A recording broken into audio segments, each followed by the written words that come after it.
তোমাদের এখানে একটা জিনিস দেখাচ্ছে, আমার একটা দিদি গান করছে, ঠিক আছে, সেটা দেখাচ্ছি, দাঁড়া নৌকি নিয়ে দেখাচ্ছি কিন্তু।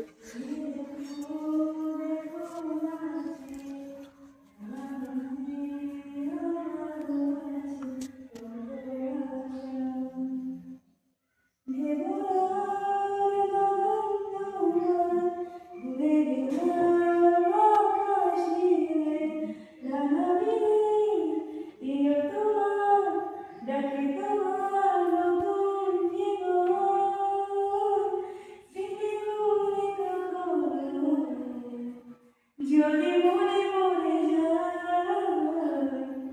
আর নাকি বলতে তুমি কখনো আমায় ভোলাতে যাই গো সে রকম প্রেমে আমি জমা